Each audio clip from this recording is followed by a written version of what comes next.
Hello folks, and welcome back to the Advantage Line, your one-stop shop for all things NRL and Rugby League World Cup.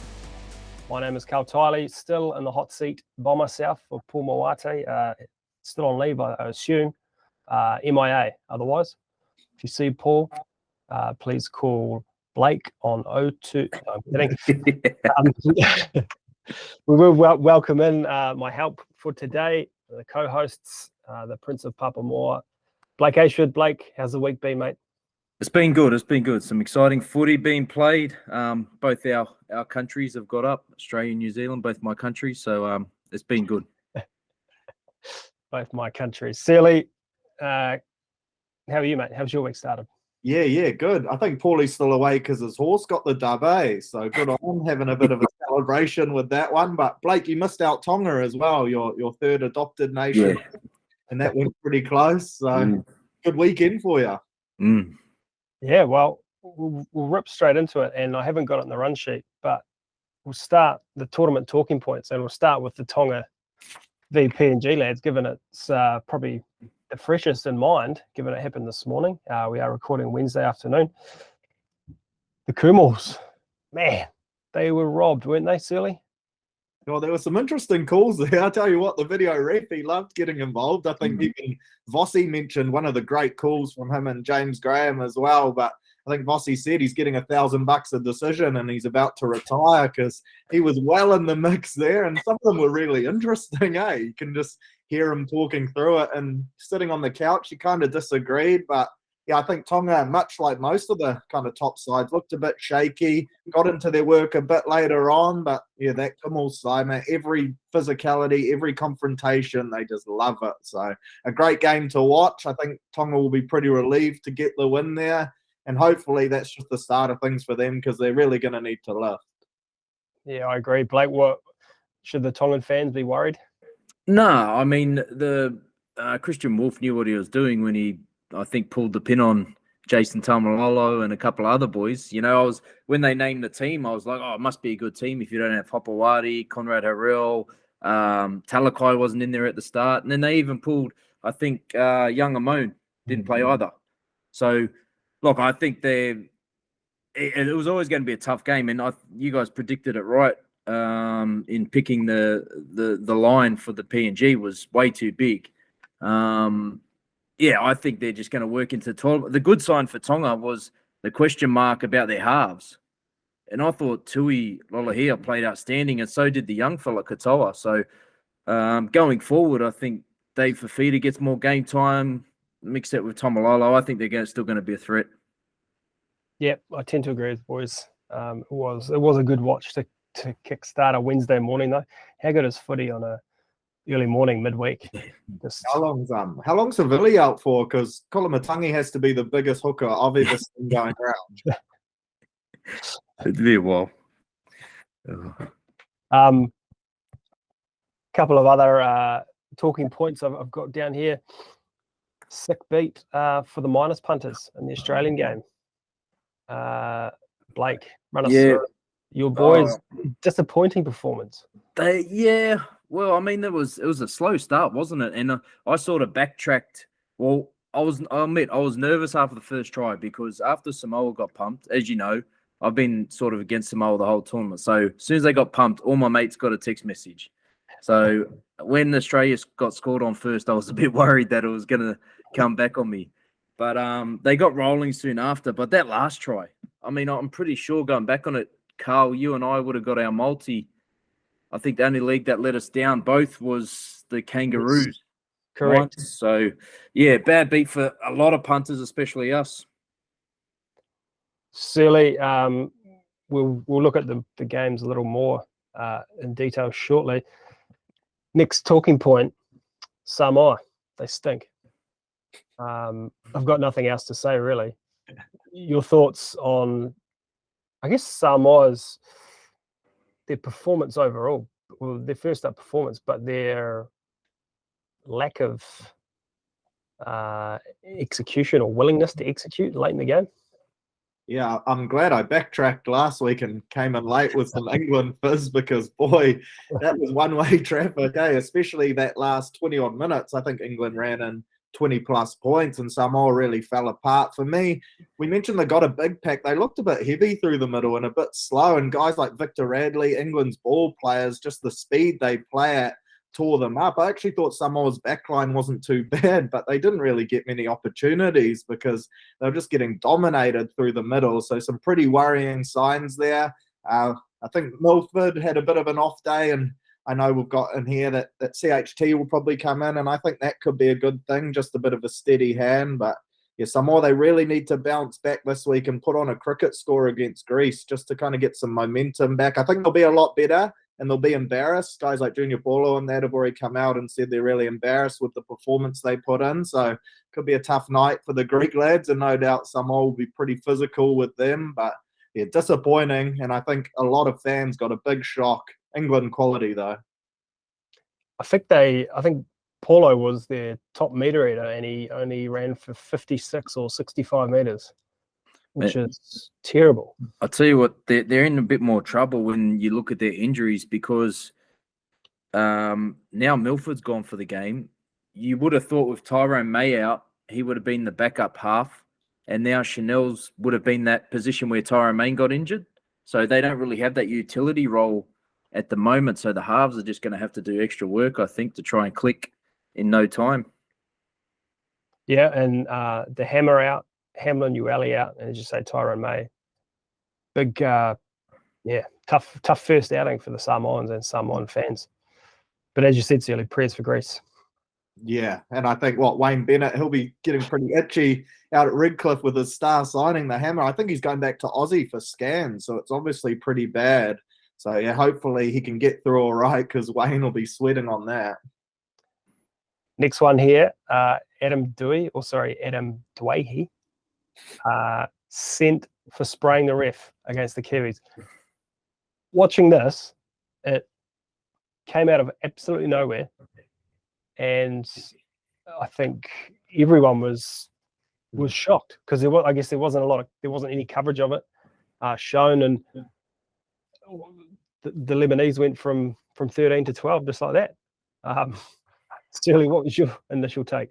Yeah, I was confused by it, and then watching replays, we saw Robbie Farah got marched as well. So both of them had a bit of a dig in. I think it came out that he kind of said, when are we going to get a call? Obviously with a few more swear words in there, but the refs have kind of shown this year that they're not going to take anything directed towards them. So I guess it sets the platform, but it's a huge loss for them in their game ahead this weekend. Obviously, we'll get into that, but him and Moses, they're the guys that Lebanon really need to be a threat and get into that quarterfinal spot. So losing him is going to be huge. But yeah, that one rattled me, and all my mates were kind of messaging, being like, what was that about? But yeah, both of them getting sent was extra sweet. Good to see Robbie out there as well with the boots on. What a legend.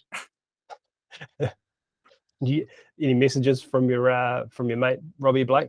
No, I stayed out of him. I stayed well clear of that. He would have been in a state after that. Let's just say bad Robbie would have been coming out after he'd been sent. But I mean, I don't know. You just got to pick your referees, because I don't know how he's keeps getting games, and I hate bagging referees, but Atkins.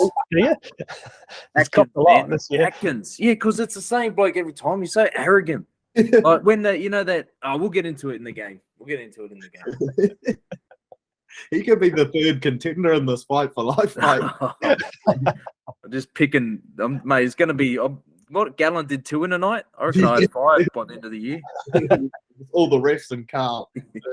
So I'll go first. It'll be a short and sharp one for you. Don't worry about that. The other note, talking point, Joey Manu, pretty good player, goes okay. 3 minutes of pure excellence in that game against Lebanon. Set up a try, scored possibly the best try I've ever seen in my life, and then set up another one. That stretch Blake was may have set him up, or definitely given the Roosters some headaches going forward. Yeah, mate, but I don't think for the Roosters it's not so much like he can play anywhere and be I said it before. If he goes to half, he'll most likely be the best half in the world. If he goes to fullback, as we've seen, he's possibly the the best fullback in the world. He should win the Golden Boot. I don't think there's any question in anyone's mind. If there is, like, he might be 50-50 with someone else, but Joey Manu's in that conversation, if not already the best in the world. He's a freak. It's so good to watch him, man. Surely, how many people have you beaten in an individual effort to score a try? Oh, half. The bloke wasn't in great shape when I beat him, so we'll call him half. But he's a freak, man. Like he scores them, he sets them up, he can ball play, he does everything. Carl, I know you love fullbacks that follow up through the middle. Anytime there's a half break, he's right there. And I do note that the Roosters, apparently they've called in his manager because they want to tell him that he's kind of third in the picking order behind Joey Manu at fullback. So for the Roosters. So apparently Suoli'i's manager wanted to talk to them about where they see him long term, and they're set to tell him that he's third for the one jersey at the Chooks. So he could be on the move. But yeah, Joey Manu, shit, he's a footballer, and if we're any chance the Kiwis to beat the Aussies, that matchup for him against Tedesco is going to be huge. I'll tell you what, regarding Suoli'i, didn't do himself any favours against England. He's a winger. Sure. Now, anyway. Yeah. All right, let's go quick fire through these games. England 60, Samoa 6. Blake, key takeaway from you from this game? That everyone, if they haven't already, should listen to the advantage line because we sort of know what we're talking about. They were, everyone, it was all about Samoa. It was all about Samoa. I think everyone needs to start giving some credit and be a bit worried about England because, man, they look good. The bloke who you highlighted, Carl, Tom Young. Yeah, Tom Young, mate. That's try he scored where he went straight around Suoli'i, around the back off, didn't change pace, nothing. England are rolling, man. Radley through the middle, the backs, the back rolls, Herbie Farnworth, who we all forgot about because he was injured for the back end of the year. And let's not forget they did that without Bateman in the side. So it's going to be scary. Radley playing hooker for a little bit too. Sorry? He's a freak, that guy. He's another guy that just, everything he brings to a team, the energy, the ball playing, the speed he can bring through the middle. He's a heck of a footballer, and it was pretty funny. I think he was laughing during the national anthem, but I think it was more like a can't believe I'm playing for England singing God Save the King type of moment for him, but shit, he went well. Did the anthem change? I assume it does. Yeah, it does. Yeah, wow. It's weird to hear too. And you can excuse the players for getting it wrong. It's been a long time. Right. Play on. Australia 42, Fiji 8. Very disappointing Australia side in terms of punting. Surely Fiji came out firing. Australia pretty clunky. I've got here and keen to hear both your thoughts. Harry Grant. Must have locked up that 9 jersey for the rest of the tournament, if not the sort of back end of it. Surely? Yeah, he's kind of a player that I wrote down from this game that really stood out for me, but I think they might keep him off the bench just to kind of add that punch once the forwards get tired in the middle because, his ball playing work in and around the ruck and his kicking game, he's often been criticised for that, but I think he banged a 40-20 and he's showing he's kind of got that long kicking game in his arsenal as well. So I thought the game changed when he got in there, and his combination with Munster was huge for them. Thought Munster had a great day at the office as well, but I think Harry Grant was my MVP from that. And just the work he does through the middle kind of sets that Aussie side alight. So I think they'll keep going with Hunt just to kind of get through that first 20-minute grind and then unleash Grant from there. And the early one for the stat man, you probably had it later, but I might jump in early. He scored 2 tries NRL debut, 2 tries on his Queensland debut, and 2 tries for Australia. So Statman 2.0 just delivering tonight. No, I definitely had that on my sheet. You were just about to say it. I could see it on the tongue. Yeah. Look, mate, you got to learn your place in the speaking order, okay? You can't come in here willy-nilly. And you'll be Duahi, mate. You'll be gone.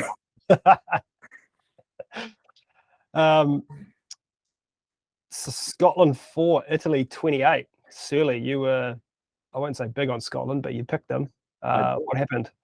I did. I was surprised. I keep seeing all these NRL players getting named, and then I find out that they're not actually playing. Like Wade Egan, he was named in the Scottish side, but he's over in Sydney at a wedding. So I wish I saw that before the advantage line aired, but yeah, Italy were really good. Scotland, not so good. So Italy could cause a few upsets throughout this tournament. I think they're playing Fiji this week, are they? And I saw the line was pretty big, but they look to be decent. The Italian half, or supposed Italian half, Cooper Johns, is he just? He's in Sydney as well, so I think a few boys are prioritising the off season and trying to get ready for next year. Talking about getting ready for next year, I had down the fullback. I think it was Paul Selly, and he's electric. And his combination with Nathan Brown to always be there. And as Nathan Brown runs it through the middle, well, Paul Selly's with the Storm. So we know Pappenhausen's out for, we don't know how long, could be another 6 months. But Paul Selly definitely, looking to next year. This was like his audition, I think, and didn't disappoint one bit. So keeps going against Fiji and then Australia. Put in some good performance. Could see him number one for the Storm. Well, you heard it here first, folks, on the advantage line. Jamaica. First ever appearance in a World Cup 2, the Ireland 48. Luke Keary dominated in this one, and the Irish made to look like a very good team and made it look very easy. I'm not sure if that's the case, but prayers for Jamaica this week, Surly. Yeah, I think it's going to be a long tournament for them, although they didn't look too worried about it, to be fair. They just looked happy to be there. I think they asked the coach before the game what they can expect from the Jamaicans, what style of play, and he said Rasta style. So I don't know if that's what that was, but maybe they need to adapt and change a few things. I see Dom Young's brothers on the wing. He's quite a slider frame compared to Big Dom, so maybe he didn't get all the genetics there, but he looks like he can move. I'd love to see them in open space because surely there's some flyers in there, but it could be a cricket score this weekend. The line's certainly suggesting it. So, yeah, it could be a tough tournament for Jamaica, but good to see them in there, and they look like they're having some fun regardless, probably more off the field. But did he say Rasta or Rusty? Yeah, it was a good combo of both, to be fair, more the Rusty side. So, yeah. Tough. Kiwis 34, Lebanon 12. Blake, your takeout here. It sort of Lebanon, I think, went into the game realizing they couldn't match New Zealand, probably physically and skill-wise. So you saw from that first kickoff the short 10, and they sort of played like that, and it sort of played into the hand because I think it took New Zealand by shocked a bit because it wasn't just that conventional footy that you'd expect in international footy. But they were good, man. They were good. Like we said last week, Moses will run the show. Dewey does a lot. Gets the ball, gets involved, gets to run. The Kiwis, they did enough without that. Before the tournament, we spoke about their halves being the problem if one gets injured. Now, we saw Jerome Hughes get injured and Foran came in. They didn't look as good as I think if Jerome Hughes was there. So if another gets injured, I think it's panic stations because the halves, I mean, I've heard Tommy Luluai is still in camp. So he could be, whether he's in a coaching role or there as a backup. But, yeah, that could be another option. But I think if another half goes down there, yeah, it could be some worrying signs. Yeah, I had here, my note was and I think even the commentators referenced it, too many cooks in the kitchen. They really missed Hughes and the sort of leadership and attack that he brought. And it seemed like, Joey Manu was trying to step up and be the leader. Foz was there trying to do his thing. It just didn't. It was clunky at best. Plenty of errors. Few changes this week, I would say, Surly. Yeah, you'd have to think so. Obviously, the quality of opposition drops down a touch. So I think we'll see a couple of those fringe guys get a run. But on those injuries, what's the go? If someone gets injured, can a guy fly over and replace them? Or is the squad you've got over there the only squad you can have? Could we bring in a Sean Johnson if someone got injured? I'm pretty sure you can't. I'm pretty sure that's why they give you the allocation of, I don't know, however many players, I suppose, whether it was a 30-man squad or whatever it was. I think it's an allocation, so you have to try and, put your squad out and hope that there's no injuries, I guess. Yeah. Tough going for SJ. On Lebanon, Josh Mansour, another one that I picked out last week. Big game, first try. But Mitchell Moses, he had a huge game. I thought he was great. And he'll be with Dwayne out this week. He'll be obviously huge in their matchup against Ireland, which we'll get to shortly. France 34, Greece 12. Some calling the last try of the match for the Greeks the try of the tournament so far. I beg to differ, given what Joey Manu did, but heck of a performance from the Greeks, Silly. Yeah, and it's just cool to see them there and scoring some points too. You can see that they're a pretty passionate bunch, and the story that they went through to get to the tournament's pretty unreal. So it's just cool to see them out there playing. And yeah, France, they look pretty sharp. They're not too bad. They're one of those sides, I guess, that they'll give you a good run for your money, but I don't think they'll be there come finals time. But yeah, happy for the Greeks. I think they should be everyone's kind of third or fourth team, behind some of those island nations maybe. So get around them. They look to be just fizz to me. Is the Robbo factor in play, Blake, for French? Yeah, could be. Like I said, he coached over there for I don't know how long, maybe 8 to 10 years, and he speaks fluent French. I think his wife and his family are French as well. So yeah, I think it's a big factor, especially him knowing some of the players and, well, obviously one of the best coaches in the game. Oui. Are you French as well? Jeez, you could be a caller. I did do France. I did French at school. I don't know where you get up to on Saturday night, mate. There we go. Wow. I could ask you if you want to play a game of basketball. That's about as much as I know. Hey. Tu veux jouer au basket? Oh, that's a weird sentence to know. Andy. Yeah, you say oui. See? That's the only thing I learned from third form French, France. Tonga 4, 24, PNG 18. We covered that. Let's move on. I want a standout player of the week each. Blake, you first. Jack Wellesby, the number 6 for England. Only 21 years of age, and the way he ripped sort of those edges to shreds and the way he played that game, I think had a big part. Gave me, I don't know if you remember, Danny Maguire was once the best 5'8" they said in the world, and he's from England. They always said, oh, he should come over the NRL and test himself. He never did, but ended up playing till he was like almost 40 in the Super League. But he was just a freak back in the day, early 2000s, and sort of gave me Danny Maguire chills. So, yeah, look, he's outstanding. I think if they do go forward and win it, he will be the one with a big say. Nice. Sealy? I went boring. I just went Joey Manu, but I would like to shout out to the PNG hooker as well. He really impressed me this morning. He looks to be a heck of a footballer. And that try he set up, geez, that was some yards through the middle. He just wouldn't go down. But yeah, he looks like a real goer. So I'll chuck him in the mix, but I just went Joey Manu because I just love the bloke, to be honest. So. Yeah, nice. Joey Manu was first on my list, but that's obvious and boring. Second on my list was Edwin Ipape from Papua New Guinea, the hooker. He was. You get extra points. There we go.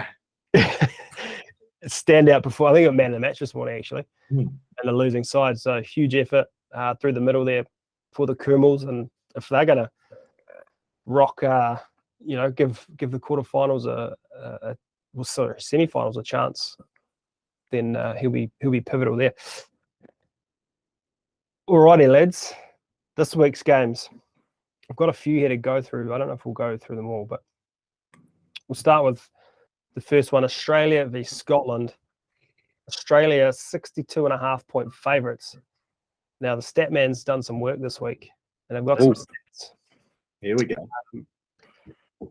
They've only met once before, Australia v Scotland.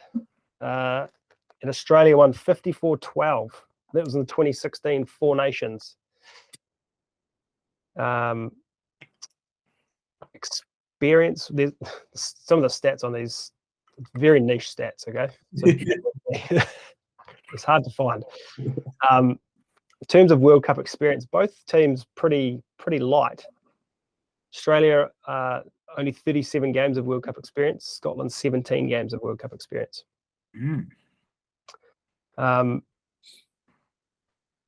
The Scottish, their biggest defeat in a World Cup, they lost 74-6 to New Zealand in 2017. I feel like it could be there for the taking this week. And Australia's biggest win in a World Cup, they beat Russia 110-4 in 2000. And a little guessing game for you guys. When they played in 2016 in the Four Nations, can you each guess who the starting fullbacks were for each country? What year? 2016. 16. Both players were NRL players. Jeepers. 2016. Man, my memory's so... One is still playing NRL in the halves for his club. The other won a title for his NRL club.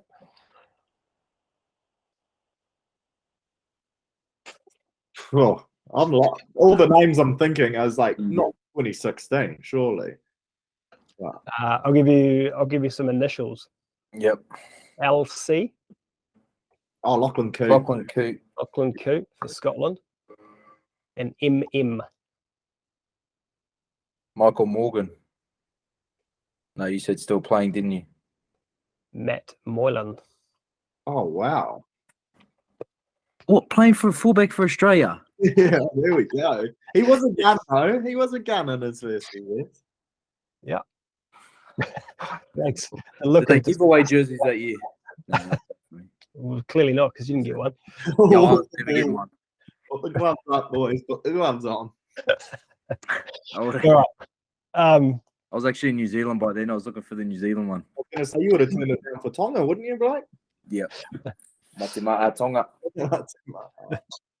All right. Sorry. Back to the game. We got a little bit sidetracked there. Australia 62.5-point favourites. It's one-way traffic, but by how many, Surly? Yeah, look, before I saw that Italy game, I probably would have suggested that might have gone under that, but now I'm thinking if they bring back Cleary and those Panthers boys, then it could really escalate for them. Isaiah Yeo and just some more ball playing through the middle, get rid of DCE. I think the Aussies could do it, but it all depends what kind of side they run out. To be fair to them, though, even their second or third string side could probably still put a cricket score on. So this is probably the one where I would go the over. Blake? Yeah, I don't know. I think they have to. That was my problem last week with not playing those grand final players. Now you've got to try and rush to find your best lineup before it's quarterfinal time.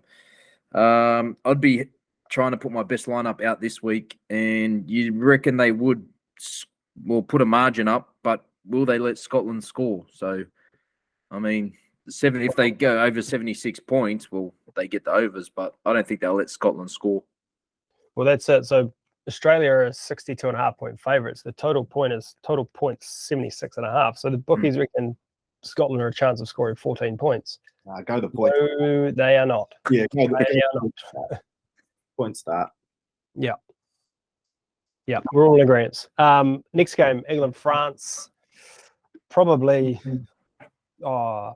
maybe the second best game in the round in terms of closeness. England 38.5-point favourites. They've won 20 straight against the French. Cool. The last time the French won a test against England was the 1981 European Championship. And have a guess what the score was, please. I remember this game fondly. 16-14. That's what Paul would say. I'm going 8-6. Arm wrestle. 5-1. Wow. They may have been playing football. I'm not sure. And a field goal. I like it. Yeah. It was probably when tries were worth 5 points. But not 81, I think. Oh, yeah, they would have been. I was hoping it was like 1-1, and then England scored, or France scored late, that would have been historic. It was probably a penalty shootout and England lost. Yeah. Kicking count. England's biggest World Cup win, 76-4 v Russia in 2000. Man, the Russians copped a hard that year. Yeah. France's biggest win, 56-6 versus South Africa in the same year, 2000. I don't mind the plus, 38.5 here. I know the English put on a show against Samoa. They look very good. They are one of the teams to beat in the tournament, but I've got just a weird feeling about Trent Robinson, and I think they would have taken a lot out of that game against the Greeks, and they might be another team that sort of just plods along and gets a little bit better every game. 40s. Or what is the line? 40? Did you say? I think it's 38.5. Yeah. See, that's a lot of points. Yeah. Once again, I think a lot of this. The problem is we don't get to see the teams before, and then even if you do, there might be like a Tongan scenario where they just change it up an hour before kickoff. So it's tough, but I think you're right in that sense that I don't think England put in the same performance or actually have that same team. I think they might try and chop and change and give everyone a go. Also, can't see France kind of throwing in the towel like Samoa did at the end there, because that's when it really escalated the scoreboard. I think the French obviously just always proud and always rip in and give it 100. So I think they'll play the full 80 minutes. So that's a lot of points. I'd be going the +2. And the total points set 56.5. So the bookie's giving the French a chance of scoring 3 tries. I don't know if they'll do that. I'd be more back in their D trying to restrict England rather than scoring a mountain of points. But yeah, I mean, if they jump out early and then get one, then that 38.5 automatically becomes 44.5, and then funny things happen in rugby league. New Zealand v Jamaica. Never played against each other. 72.5 point favourites. New Zealand's biggest win at a World Cup, 84-10 against the Cook Islands in 2000. Their biggest defeat, they lost 47-11 to the Aussies in 1970. Not sure why I put that stat in there. It's got zero relevance to this game, but these do, though. Most tries for the Kiwis scored in a World Cup match. Do you know who has scored the most tries for the Kiwis in a World Cup match? It was 2008. That year they won it, eh? Sure is, pal. I'm going to go one of the two, either Manu Vatavai or Sean Kenny-Dow. Yeah, I'll go Manu. It was the beast. Hey. The beast, Manu, scored 4 against England in 08. Yep. And then there's 3 other players who have scored hat-trick. Peter Hiku and Tamare Martin both scored a hat-trick against Scotland in the last World Cup. And SB Dubs got 3 against PNG in 2013. I feel like that record could be broken in this game too. Yeah. Someone maybe in line for plenty of points. And most points for the Kiwis, individual points in a World Cup match.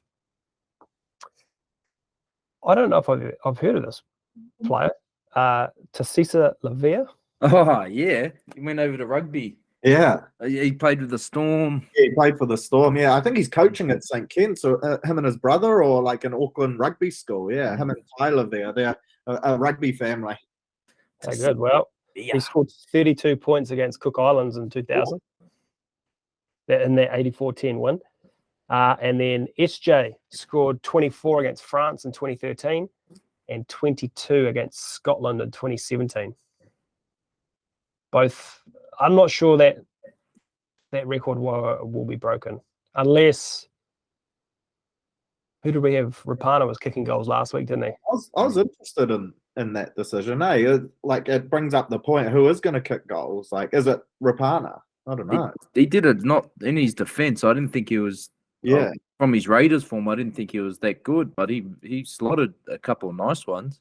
It's just against Aussie, like that's going to make me slightly nervous, I think. But yeah, well, this is the thing for me. I'm just wondering, how do you play this game if you're New Zealand? You had Jerome Hughes, who with a slight strain before the game. Obviously, you don't risk him. Surely you don't risk him against Jamaica.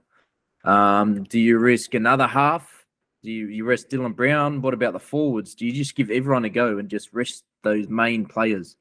Pick about 4 or 5 and just hold them and say steady and just wait, because could be bad if they get a couple more injuries.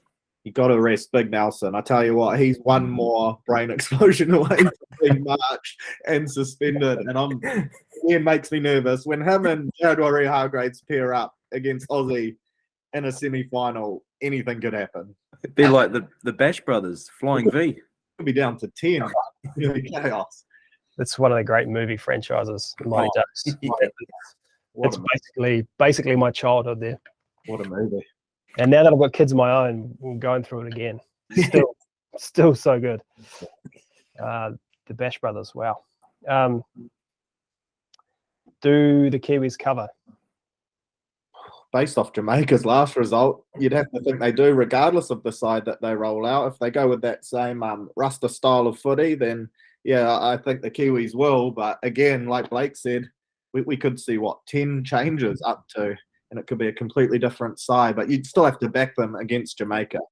It'd be so hard to back Jamaica with the plus. I think if you're going to have a bet in that game, I think the under 82.5 might be a good option. Because Jamaica scored 2 against Ireland. I don't think they get any points or any tries against New Zealand. You wouldn't think so anyway. And then you're asking New Zealand, who we possibly think could be a second or third string team, to score 82 or 83 points. Yeah. I don't know. It could be done, but I think if you can have a bet. I don't think that's out of the equation. You could put the 4th string Kiwis out there, and I think they'll score 84 points. These could be raising the bet at the end, you reckon? Boys would knock up a century. You reckon they could be raising the bet? I think so. I think that Russia 110-4 Australian score is in line here. Wow. Yeah, I guess as we record this, obviously no teams out, so huge. Need to wait and see. But God, I hope they name the teams right and put people in positions this week. Oh, so dumb. alphabetical order. Jeepers, what's up with that? Alphabetical order. A few teams are doing it, and then you jump on NRL.com to try and make some sense of it, and that's still in alphabetical order. It's chaos. Don't worry, Australia will get blamed for it. Just blame for everything else. Yeah. You guys did it first, so yeah. All right, Lebanon Ireland, probably the game of the round, and it's essentially a quarterfinal qualifier. Both teams winning their first up matches. Ireland 2.5-point favourites. Adam Dwayhe out. Did not get his swearing charge overturned. Got some cool stats here. They've played 3 times. 3 times. The 2009 European Cup, 3rd place playoff. Huge. Lebanon won 40-16. They played in the 2008 World Cup qualifiers in 2006. That was an 18-all draw. And then they played the next year, the same 2008 World Cup qualifiers, November 2007, for a 16-all draw. 2 draws and a Lebanon win. I like Lebanon here, even without Dwayhe as the underdogs. Keen to hear you guys' thoughts. I know Kerry was in impeccable form, but I don't know. There's just something's pushing me towards Lebanon. Blake? Yeah, look, this is the game we spoke about before when we looked at the pools. I think it was last week or the week before, where I'm pretty sure we all said Lebanon could make it through, and this will be the game. I'm pretty annoyed at Adam Dewey because, I've backed Lebanon to make it into the quarters, and I was pretty certain after that first game getting so close at the start to the Kiwis, Now I'm like you. My head and my money's with Lebanon. I'm a bit worried now that Dewey's not playing though. That's the only thing. It's a lot on Moses. But look, the outside backs were good. I think it's a 1-12 either way. Whoever wins it, I'm hoping Lebanon. Surely, who are you taking for the Warriors? You got Carey, you got Moses available for selection. Which one are you taking? Probably Moses. Yeah, probably Moses. But it is a tough decision. But I think Lebanon, in regards to this game, will get them just because I think overall they have more quality players. I was really impressed with a few of their forwards as well, who I'd never heard of. That pretty tough through the middle there. And I also like the tactics they played. Like, I think we mentioned those short kickoffs. Like, that's got to be a Michael Checker thing. I also thought like they kicked long for corners and made the Kiwis work out of their own end really well. So I think they just mixed it up and bought something different. And I just wonder if Luke Carey's a bit of a one-man band and Lebanon will still have 3 or 4 quality players out there. Yeah, I agree. And as I said, Ireland 2.5-point favourites. The total 40.5. This has got those stats really that just a wee something on the draw. Could be worthwhile. That would make the rest of the tournament interesting because then Ireland would really have to dig in against the Kiwis, and then Lebanon obviously to go nuts against Jamaica to see who makes it through in that second spot, assuming of course the Kiwis win out. Can't wait for that one. Tonga, Wales. We haven't seen Wales play yet. They play Cook Islands tomorrow morning. We're recording Wednesday night. So there's no point in touching on that game because we're going to miss it. Everyone's going to miss it. But Tonga, Wales, I think probably Tonga, big bounce back game for them. They bounce back anyway. I did have a look. I was quite surprised by this. Tonga's international overall record. They've played 92 games. They've won 48 and lost 40 with 4 draws. So they've got a winning record overall. And also a winning record at the World Cup. Played 17, won 9, lost 6, drawn 2.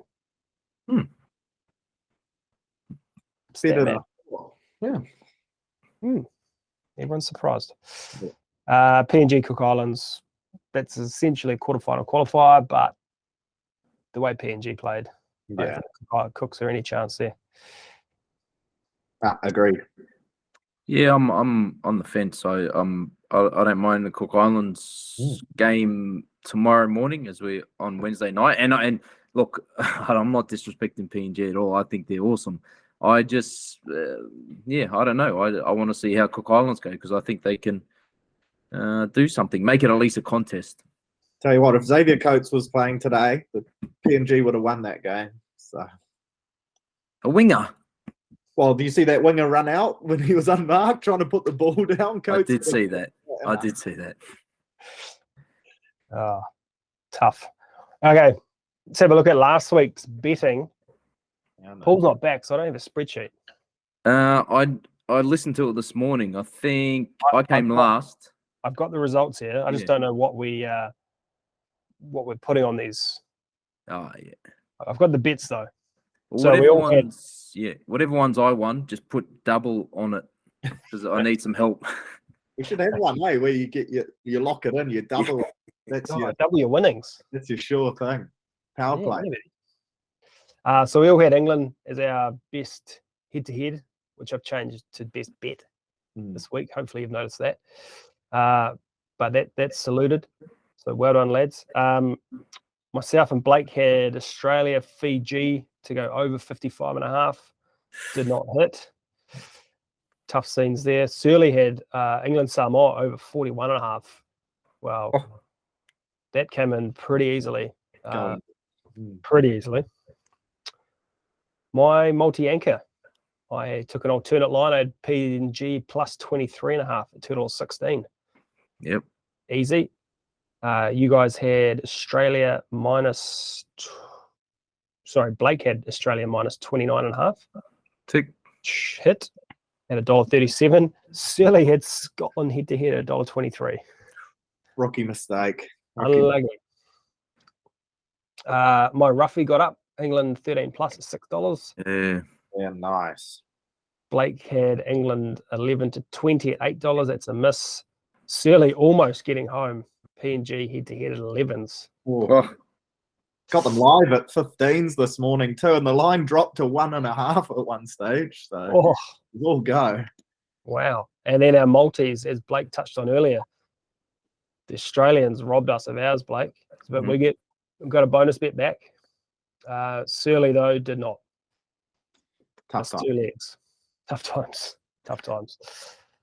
So I think I won. I'll give it to you. It sounds convincing. Yeah. I'll just wait till Paul gets back and we'll start this week. I can only presume we had $100 in a roughie, and that would have made me win alone. So yeah, no, we'll start this week. Just I'll keep these stats for Paul to put them in as aggressive spreadsheet. His aggressive coloured spreadsheet.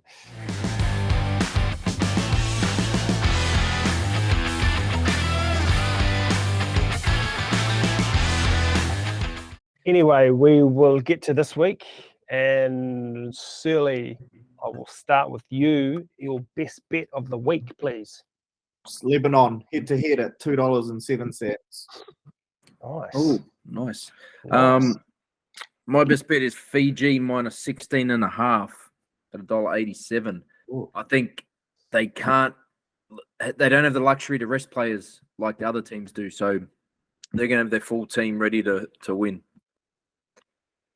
Nice. I've gone to Australia, Scotland, and the line's 62.5, and I think it's $1.85 or $1.87. If you go to the 3-way point start market, you can get 62 flat. Australia minus 62 at $1.90. So I'm hunting bargains.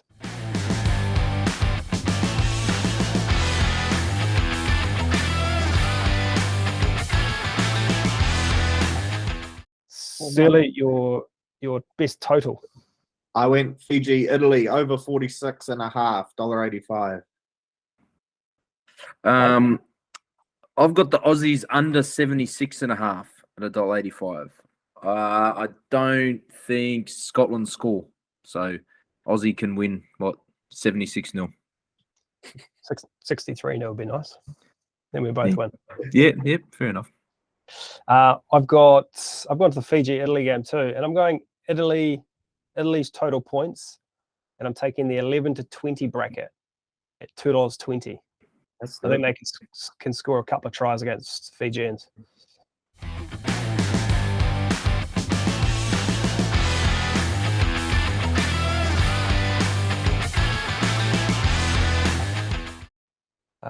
Surely your multi anchor. I just went Lebanon plus 1.5 at $1.87. I've gone Scotland under 10 points or less at $1.33. Surely, because I'm a nice guy, you can actually get Lebanon plus 2.5 at $1.87 if you like. There we go. Yeah, I'll take that. That makes a lot more sense actually, because 1.5 is slim pickings. Take it, mate. You wouldn't have done it for me.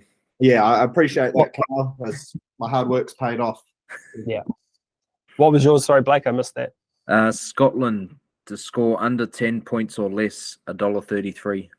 You'll give him that at $1.01, won't you? Yeah. This is what it should be, I think. That's a good option. I'm going France plus 38.5 at $1.90. As I said, I think if they can nab one early, then we're really in the mix here.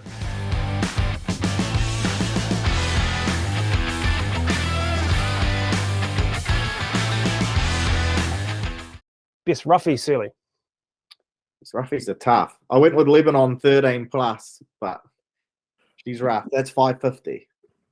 I went the same game. First half margin, Lebanon to be winning 5 to 8 points. $7. Sorry. Good cliffhanger there. I like that. Nice. I was interested what it was. Yeah. I've gone the same game too, and I've gone the winning margin 1 to 5 options. I've got Lebanon 1 to 6 at $5. So we're all in Lebanon. Snuck in, eh? Watch the Irish win by 20. Yeah, how good.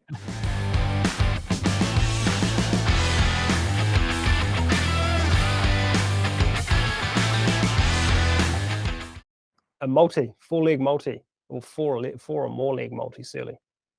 I'm just kind of throwing all my picks together. So I've gone Aussie with the 62.5 point start, Kiwis Jamaica under 82.5, Lebanon head to head, and Fiji Italy over 46.5. That's paying $8.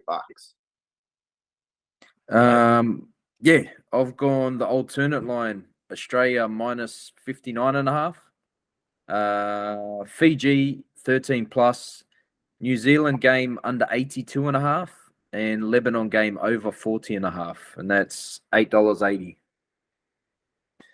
Nice. I've gone Australia minus 62.5, Fiji Italy over 46.5, New Zealand minus 72.5, and Lebanon head to head. That's $14.23. I actually think that's the same price as the multi I got last week too. Oh, so it's going to fall one leg short. Hopefully not the Kiwis. Yeah. Boys, anything else you want to highlight to the listeners this week? No. I do have a few queries from a couple punters though. No same game multis on Kiwi game last week. Was that because they were predicting a cricket score? You're really putting me under the flame here, Surly. No, there may have been a technical difficulty. Okay, because I want to put up on wingers all over the show, second rowers, everything. Yeah, from my understanding, it's all back up and running. Okay. And there should be same game multis on all games going forward.